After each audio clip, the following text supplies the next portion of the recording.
imaginar una mucosa, una submucosa, una muscular y una adventicia o una serosa.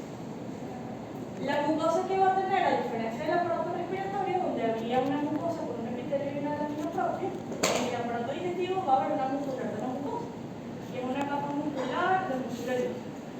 Pero en la mucosa, en el tubo digestivo, ustedes tienen que siempre buscar un elemento diagnóstico para poder diferenciar. Como por ejemplo, en las últimas clases me decían cómo confunden el intestino delgado con el esófago y el estómago. Si tiene vellosidades intestinales, yo también me hago esa pregunta.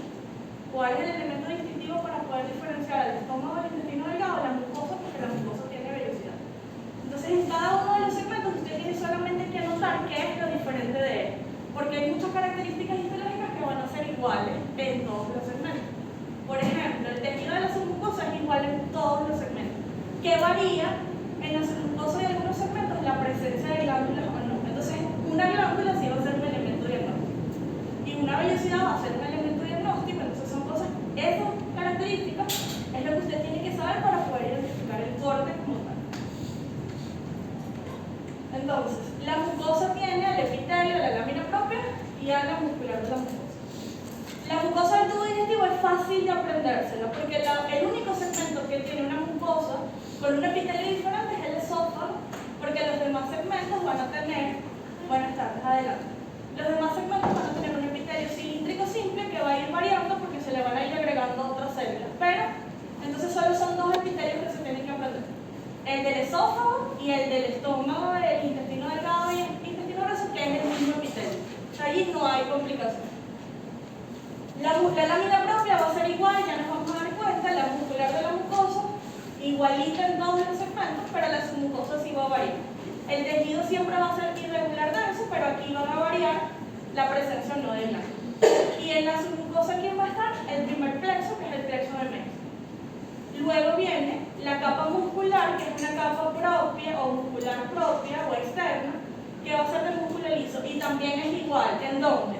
En el esófago, en el intestino delgado y en el intestino grueso, a excepción que en el intestino grueso hay otras estructuras en la muscular que me van a permitir diferenciar, pero en la orientación siempre va a ser un estrato interno circular y un estrato externo longitudinal. Solo existe un segmento del tubo digestivo donde la capa muscular es diferente porque se suma un estrato más. ¿Qué segmento del tubo digestivo es? El estómago. ¿Quién es la capa que está en el estómago, que no está en el esófago, ni está en el intestino delgado, ni en el grueso? ¿Cuál? ¿No es la capa de células parietales? La capa de células parietales, ella va a estar dentro de las glándulas. Pero en la capa muscular, ¿qué hay en la capa muscular del estómago que no hay en los otros segmentos? La circular externa. No, la circular está en todos los segmentos. Buenas tardes. La circular está en todos los segmentos. Pero en el estómago es el único segmento del tubo digestivo que tiene una interna oblicua. Los demás segmentos no tienen eso. Entonces el estómago va a tener 3 capas musculares. Y la última capa, por ejemplo, una adventicia y una serosa. ¿Cómo se diferencian ambas capas? Se diferencian porque la serosa, que es lo que reviste las estructuras abdominales, ¿verdad?, va a tener externamente un epitelio plano simple que es un mesotelio. Pero, pregunto yo, o yo les digo de una vez, si yo solo les enfoco en la serosa, en cualquier corte histológico, usted no va a saber si está en el estómago, si está en el intestino, si está en el delgado, en el grueso o en el esófago. ¿Por qué no va a saber? Porque es igual siempre. Entonces ahí no hay valor diagnóstico, no es, pero es una capa de las estructuras que vamos a ver. ¿Qué pasa en el esófago? En el esófago, si ustedes han leído un poquito, el esófago tiene adventicia y tiene serosa. ¿Por qué? Porque en la porción torácica del esófago, el esófago está revestido por una adventicia. Y en la porción abdominal, donde queda libre, no está fijo a nada, va a tener una serosa. ¿Por qué en la torácica tiene una adventicia? Porque va a estar fijo aquí, en la parte posterior, está fija la tráquea y necesita la adventicia para fijarse a él.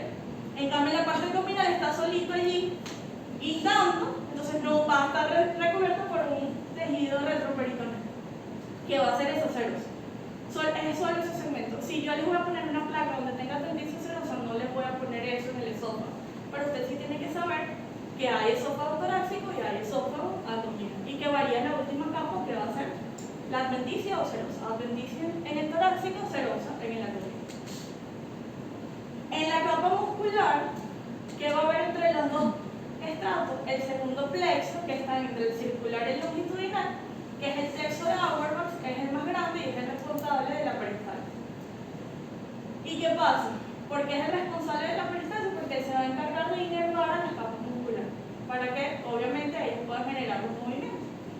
Y la última capa ya les dije cuál era. Entonces vamos a comenzar con la estructura más sencilla del tubo digestivo, que va a ser el esófago. En estos microscopios que están aquí hay un corte de esófago exactamente igual a este. Los que tienen en los mesones es un poquito más clarito, es un poquito más complicado de identificarlo, pero lo que tienen que buscar en el corte clarito es el epitelio. Y cuando vean el epitelio ya van a decir, de una vez esto es esófago, no tengo que ver más nada. Primero, antes que me pregunten o si en su cabeza usted dice, pero se parece al uréter, ¿no? Se parece al uréter bastante. ¿Qué pasa? ¿Cómo lo voy a diferenciar del uréter? Así a simple vista, ¿verdad? No lo puedo diferenciar del uréter. Pero, cuando vamos viendo las características, vamos a ir sacando el diagnóstico de este con referencia al uréter. El epitelio, primero, la luz no es una luz estrellada, es una luz irregular. ¿Por qué? Por los pliegues que tiene de la mucosa. Son estas elevaciones. Segundo, el epitelio que reviste al esófago es un epitelio estratificado pero no queratinizado. El urotelio es un epitelio de transición que también tiene estratos, ¿verdad? Que tiene capa celular. Pero allá, en el urotelio, en las capas más superficiales tienen forma de ¿qué? De cúpula. Va a tener una forma de cúpula. Las células de ella. Aquí el epitelio, la capa más superficial, va a ser aplanadita las células y a ver si se le distingue el núcleo ahí. Entonces esa diferencia, cuando lo vea más cerquita, a este no le voy a ver estas células, pero sí le voy a ver estas que están aquí al lado. Tiene un epitelio estratificado plano no queratinizado, es una capa distintiva. El estrato basal va a ser el más marcado, como en todo epitelio estratificado, y debajo de ella va a haber una lámina propia, ¿verdad? La lámina propia, ¿por qué debajo del epitelio es una lámina propia? Porque la regla dice que la mucosa es epitelio, lámina propia y pie muscular de la mucosa. Entonces siempre debajo del epitelio tengo que identificar a la lámina propia. La lámina propia es una lámina de un tejido conectivo más irregular, más laxo, pero en ella va a haber muchas células de tejido linfático que se pueden agrupar formando nódulos o folículos linfáticos, que pueden estar en la lámina propia, pero también se pueden ubicar en la capa submucosa. La lámina propia es delgada, ¿verdad? No va a ser gruesa, también va a ser vascularizada, muchos vasos sanguíneos como capilares y venas, pero va a ser delgadita, ya la vamos a ver más adelante y más cerquita. Luego de la lámina propia, debería estar aquí en la capa muscular, que es la muscular de la mucosa. Y fíjense que el músculo no está como este, alargado, sino que está en sentido viendo hacia la luz, está en sentido longitudinal. ¿Por qué? Porque la capa muscular de la mucosa es una capa de orientación longitudinal. Entonces, muscular de la mucosa en el esófago y longitudinal. Esas tres estructuras, muscular de la mucosa, lámina propia y epitelio, forman la primera capa que va a ser la mucosa. La segunda capa, que es la submucosa, siempre va a ser el tejido conjuntivo, denso y regular. Siempre. Ella es muy vascularizada y en el esófago va a tener glándulas esofágicas, acinos ganglionares, que son glándulas tubulares, y van a tener, pero las glándulas esofágicas van a tener o van a presentarse de dos tipos: propias del esófago y son mayores en la mitad superior del esófago, van a ser más abundantes, y también van a haber glándulas esofágicas cardiales. ¿Qué es una glándula esofágica cardial? Es igualita a la glándula esofágica propiamente dicha, pero la cardial va a estar presente solo en el último segmento del esófago, en cercanías aquí en el cardio del estómago. Entonces va a tener esos dos tipos de glándulas. Ya las vamos a ver y vamos a ver la transición entre el esófago y el estómago para que sepan cómo va a ir cambiando. Eso va a estar en la submucosa, y aquí en la submucosa, donde estén las glándulas, también los nódulos o folículos linfáticos tienden a agruparse también en ese segmento. Vascularizado, puede haber vasos sanguíneos, pero en el estómago va a haber mucho más, porque ahí van a desaparecer las estructuras que estábamos hablando acá, ya vamos a ver cuáles son. Y lógicamente los conductos excretores con su epitelio van a estar también dentro de la submucosa y cercano a lo que van a estar las glándulas. La siguiente capa son las capas musculares, la circular de orientación de las fibras más alrededor de la estructura tubular y la longitudinal externa.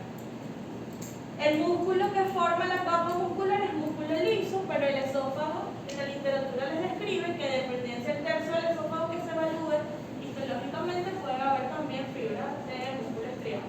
Pero en los últimos segmentos del esófago solo va a ser músculo liso en ambas capas.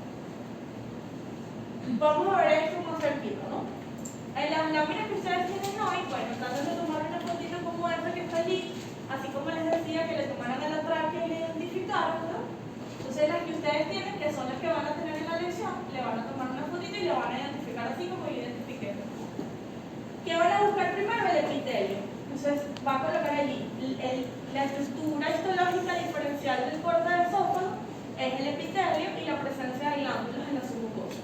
Y si quieren pueden anotarlo una vez. El único segmento del tubo digestivo que tiene glándulas en la submucosa es el esófago y el duodeno. Porque en los demás segmentos las glándulas van a estar en la lámina propia. Pero en el esófago y en el duodeno las glándulas están en la submucosa. El epitelio estratificado, no queratinizado, se encuentra en la capa más superficial. Se distingue a veces glándulas de queratohialina, pero no presenta queratinización. Por debajo del epitelio va a estar la lámina propia de un tejido más laxo y va a estar la muscular de la mucosa. Por debajo de la lámina propia, y en esa lámina propia, como se ve en esta que está aquí, por ejemplo, en esta que está aquí, este segmento que está acá, de aquí hasta acá es la lámina propia.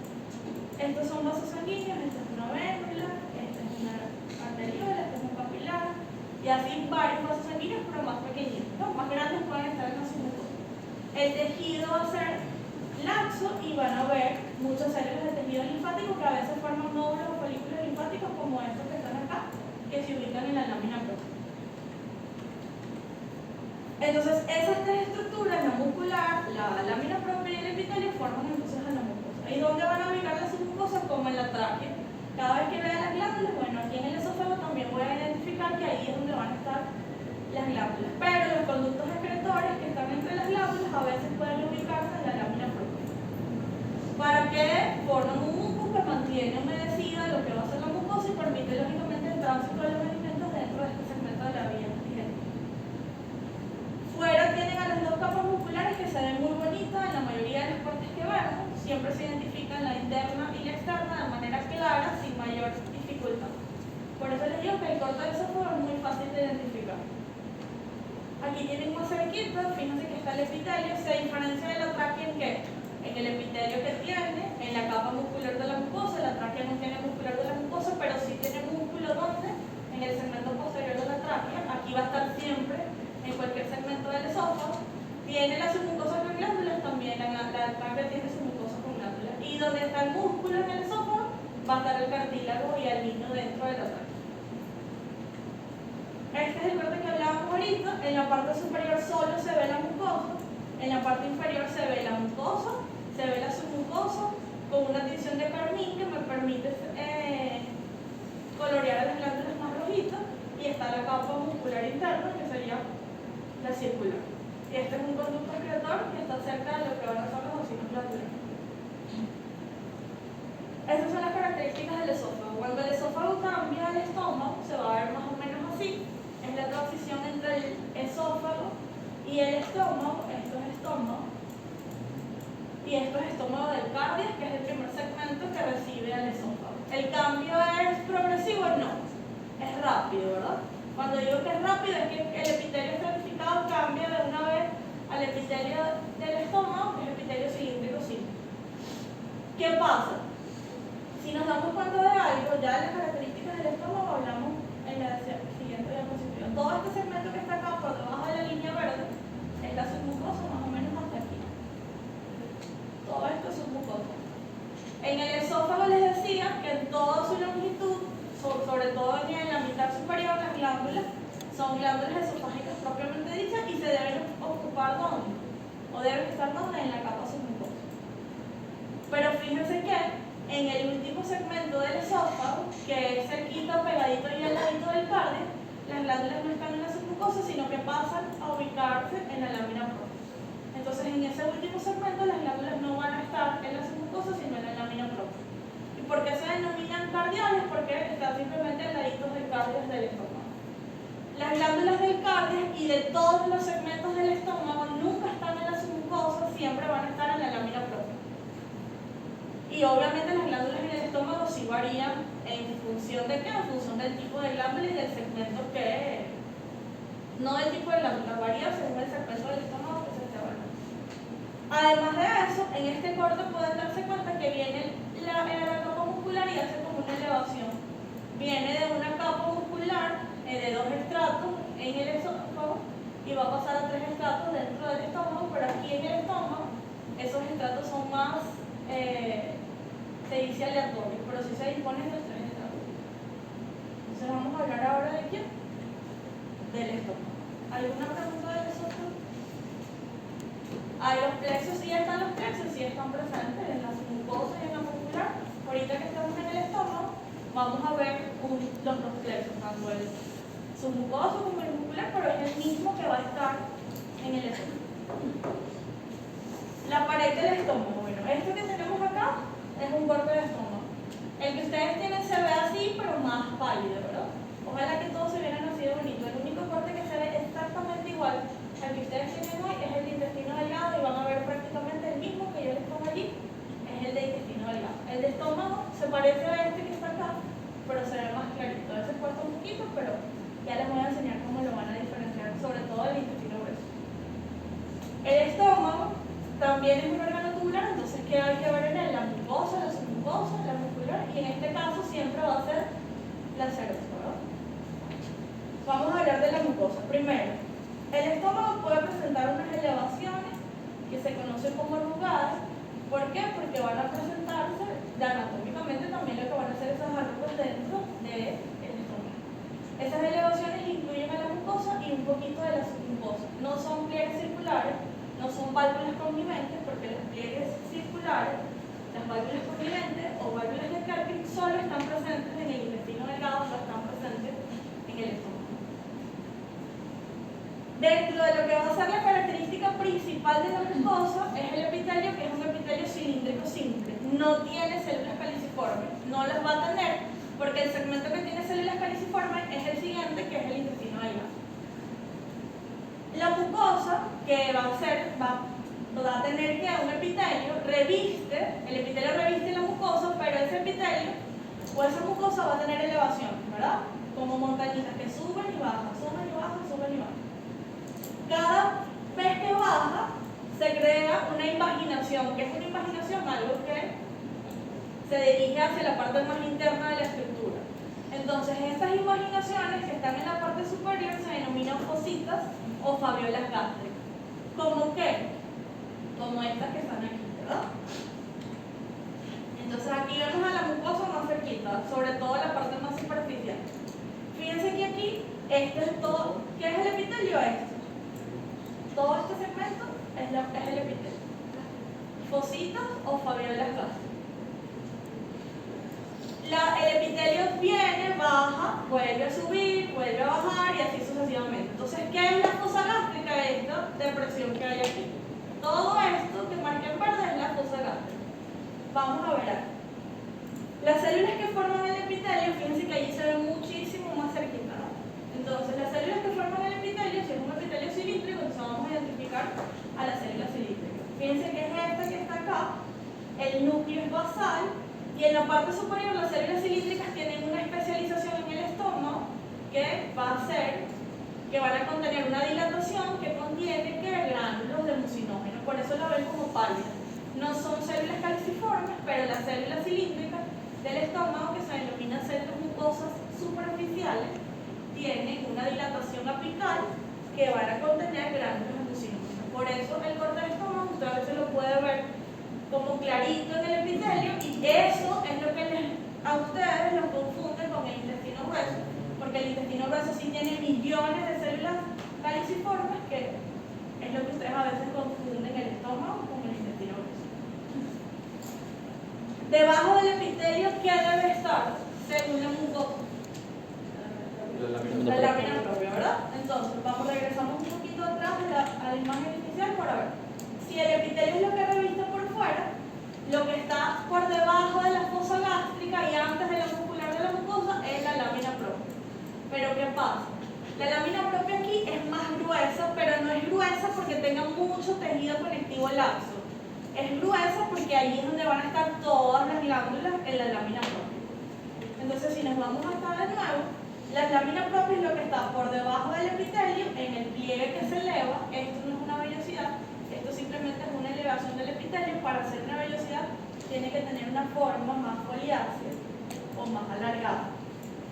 Las vellosidades ya las vamos a ver más adelante. Y si fuera una vellosidad intestinal, por aquí se presentarían varias células caliciformes. Aquí no hay eso. ¿Por qué les digo eso?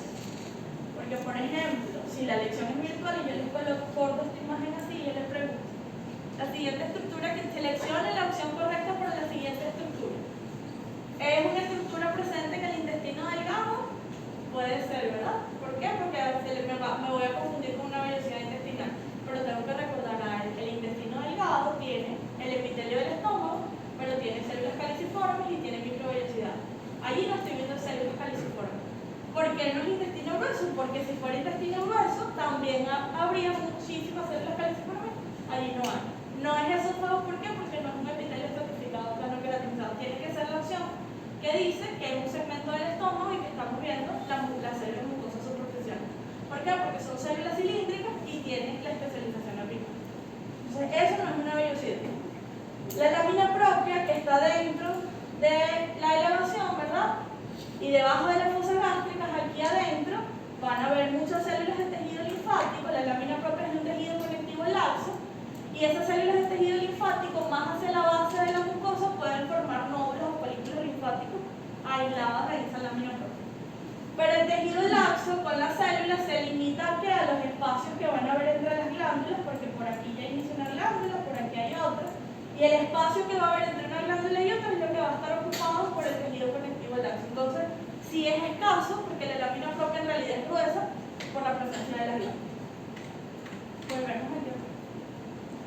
Luego viene la capa muscular de la mucosa, que es una capa relativamente delgada, es un músculo liso, y va a tener dos estratos, un estrato interno longitudinal y un estrato externo circular dentro de él. Y está en la base de quién? De lo que va a ser la lámina propia. Incluso ella emite fibras musculares lisas hasta la lámina propia, y cuando se contrae la muscular de la mucosa, se contraen estas fibras y permite estimular a las glándulas para que la secreción que produce salga a la base de la fosa gástrica. Viene después la submucosa. Allí no va a haber glándulas, solo va a haber vasos sanguíneos y tejido conjuntivo denso irregular. Y aquí se va a ubicar el plexo, que ya vamos a ver cuál es y cómo lo vamos a diferenciar. Y luego viene la capa muscular, que fíjense que es un poquito más aleatoria, porque aquí en la parte superior, lo que está en contacto con la submucosa, el primer segmento de la muscular, que el músculo está como de ladito, va a ser la capa interna oblicua. Luego viene una capa media circular, que es más enrollada como esfínter, y una más externa, que sería la longitudinal. Y luego viene la serosa, que se parece a una apéndice y un vaso sanguíneo de gran calibre. Va a tener mucho tejido conectivo laxo, más irregular hacia las partes más externas, y vasos sanguíneos de gran calibre a nivel de este. Y esta serosa es igual en el intestino delgado y en el intestino grueso. ¿Cómo vamos a diferenciar algo? Pregunto yo. Yo acabo de decir, o dije hace ratito ya, que los plexos son dos. Uno está en la submucosa y otro está en la capa muscular. Uno es el plexo submucoso de Meissner y el otro es el plexo mientérico o de Auer, o plexo muscular. Pregunto yo. En esta imagen que tenemos acá, esto que está aquí es el plexo, ¿verdad? Uno de esos plexos, o el de Meissner o el de Auer. Según lo que hemos dicho, de lo que yo he dicho, ese sería el plexo. ¿El plexo submucoso o el plexo muscular? Muscular. ¿Por qué sería el plexo muscular? Porque está cerca de la celulosa, que la celulosa tenía el tejido conectivo laxo y el vaso sanguíneo de gran calibre, se ve más al final de la... ¿Y esto que está acá qué sería? ¿Cómo se diferencia el tejido conectivo laxo del tejido conjuntivo denso? El tejido conectivo laxo, ¿cómo es? Tiene pocos núcleos. No, Tiene no. abundancia de células. Tiene muchas células. ¿Y el denso cómo es? Es más organizado.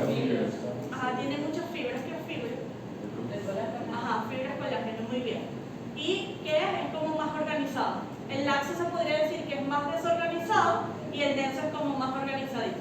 Ya, por ahí sabemos dos cosas. ¿Cuáles son las características de la submucosa? ¿Es denso o es laxo? Laxo. Denso, ¿verdad? Denso. Ajá, denso. Muy bien. Entonces, por ejemplo, aquí en esta capa, el tejido que está alrededor de los vasos sanguíneos, ¿qué creen ustedes que sería de acuerdo a lo que me acaban de decir? De tejido conjuntivo denso y tejido conjuntivo laxo.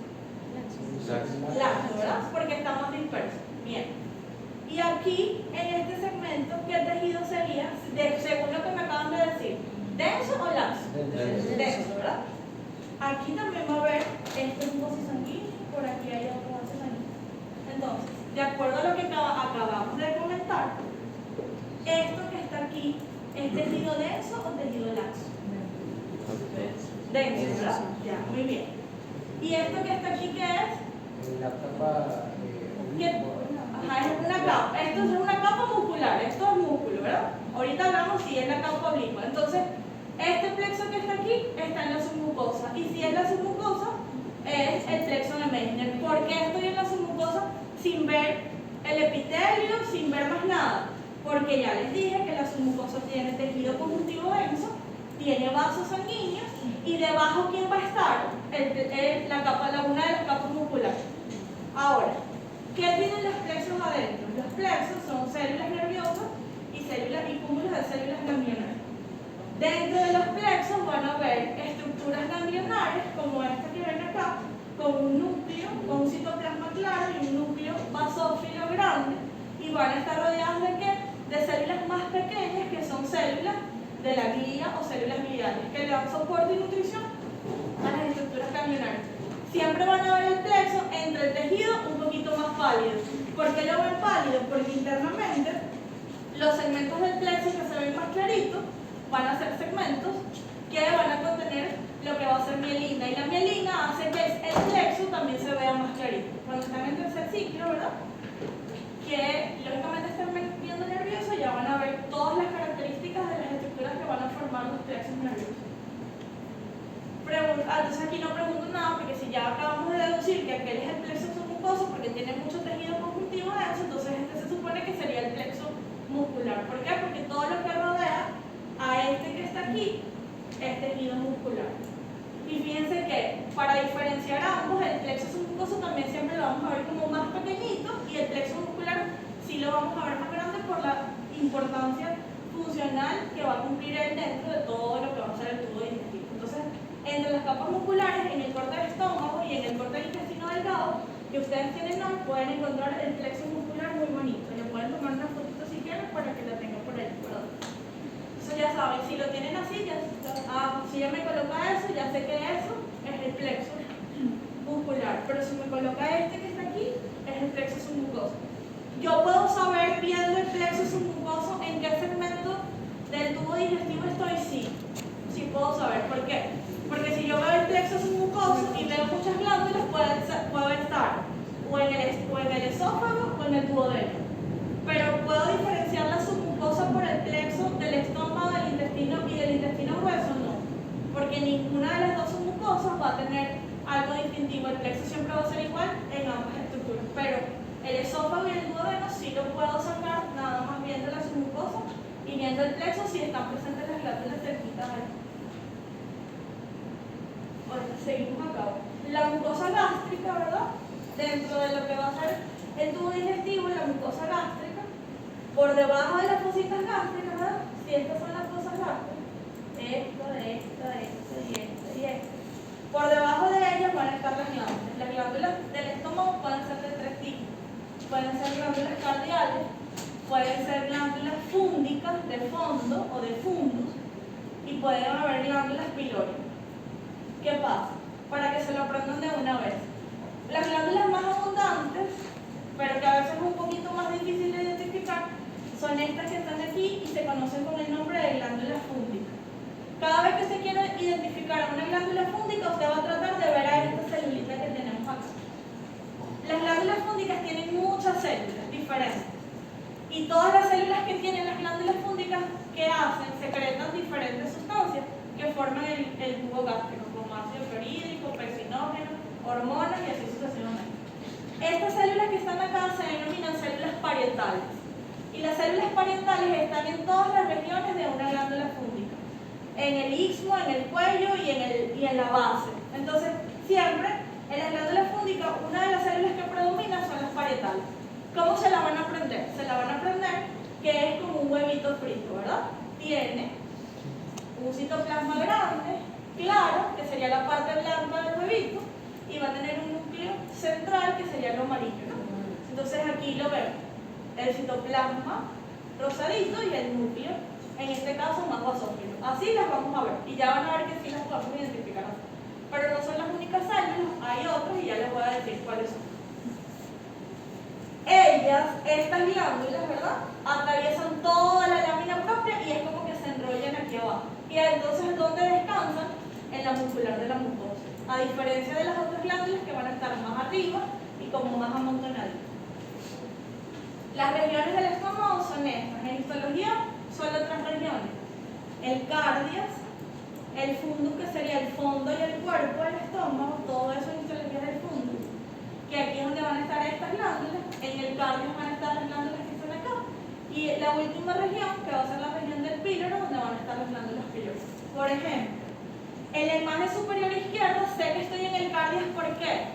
Si no me sé nada del estómago, pero sí me acuerdo que en anatomía me dijeron que el cardio es el primer segmento, ¿no? Entonces, no me estudié nada de histología, o no me acuerdo cómo es el cardio, pero sé que el esófago tiene un epitelio estratificado queratinizado. Y si estoy viendo ese epitelio aquí al ladito, y aquí estoy viendo glándulas en la lámina propia, entonces esto se supone que es estómago cardiaco, porque tiene el esófago aquí al ladito. Las glándulas del cardio, ¿verdad? Fíjense que estas son las fositas gástricas. Las glándulas del cardio son más tubulares, como estas que estamos acá, es decir, son más redonditas. Sus células, sus núcleos van a ser basales y su citoplasma va a ser claro. Y ellas pueden ser más internamente un poquito más ramificadas en la base, pero siempre van a tener un aspecto más tubular, en su mayoría. No van a ser largas y estrechas como las glándulas fúngicas. Las glándulas fúngicas que están aquí van a partir desde la base de la fosa gástrica hasta la muscular de la mucosa, donde ellas se enrollan.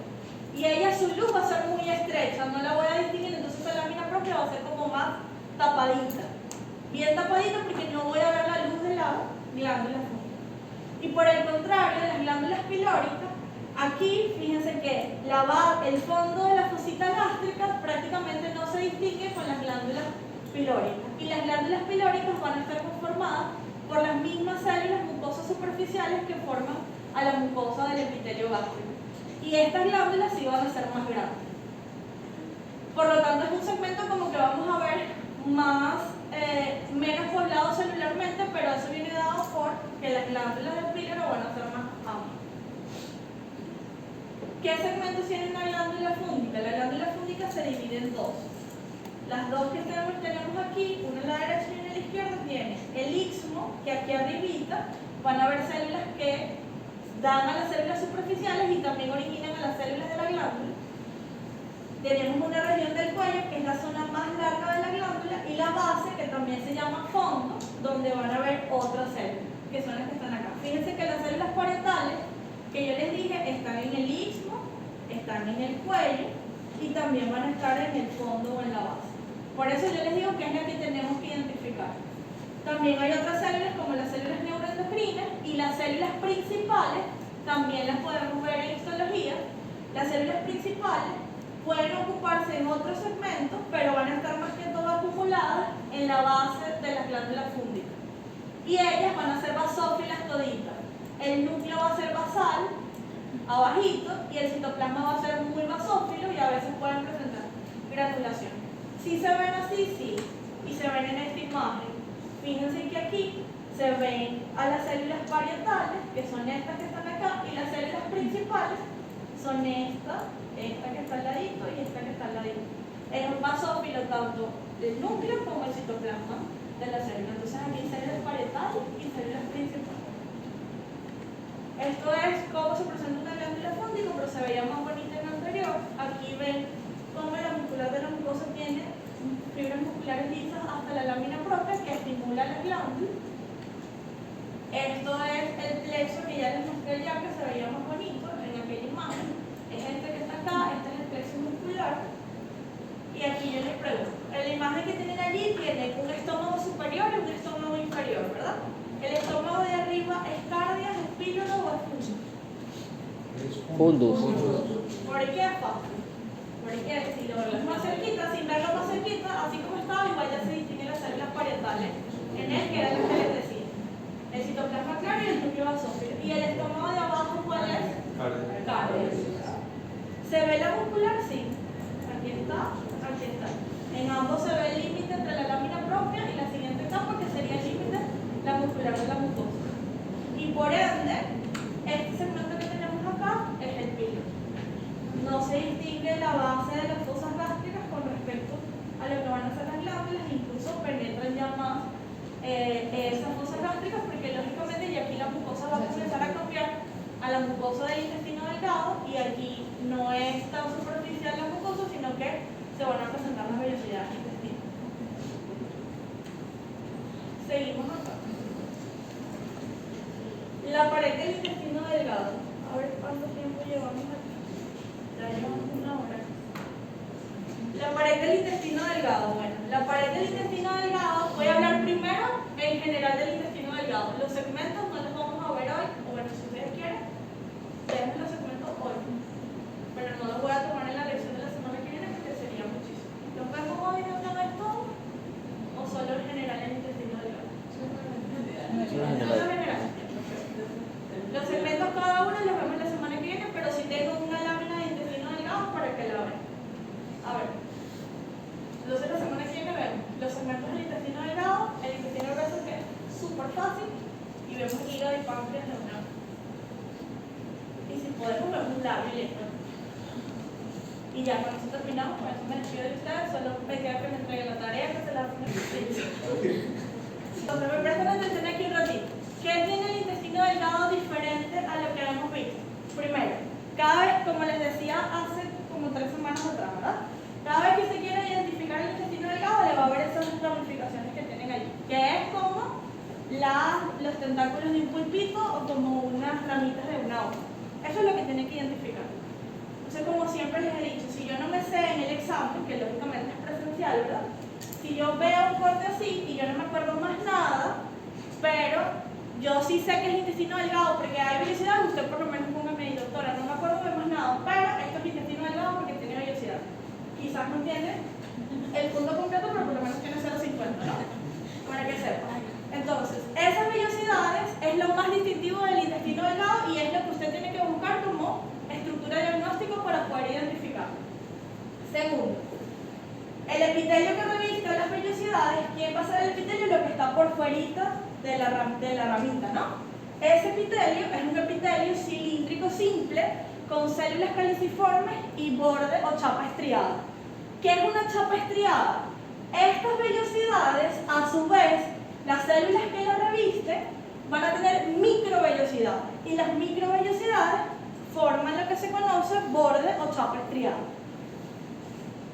Dentro de las vellosidades, si en el estómago lo que está por debajo del epitelio es la lámina propia, entonces aquí igual, todo lo que esté por debajo del epitelio va a ser la lámina propia. Pero aquí, en el intestino delgado, en la base de las vellosidades intestinales hay como unos huequitos, ¿verdad? Y en su corte se va a ver así tal cual. Esos huequitos que usted ve allí rosaditos se denominan criptas de Liverpool.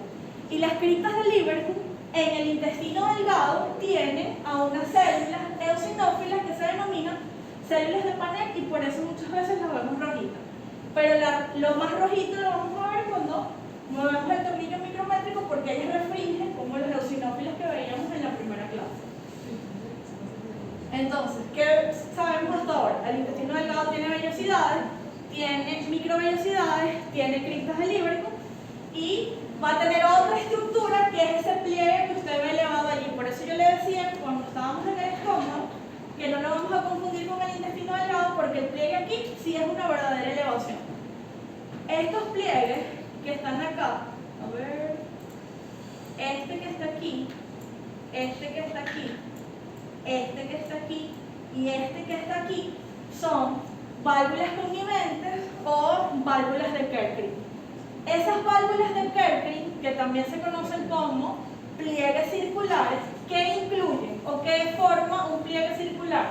A un pliegue circular lo va a formar la mucosa, que va a ser la vellosidad, que va a ser su epitelio, la lámina propia, que es lo que está adentro, y lo que está en la base de las vellosidades, que va a ser ¿qué? La muscular de la mucosa.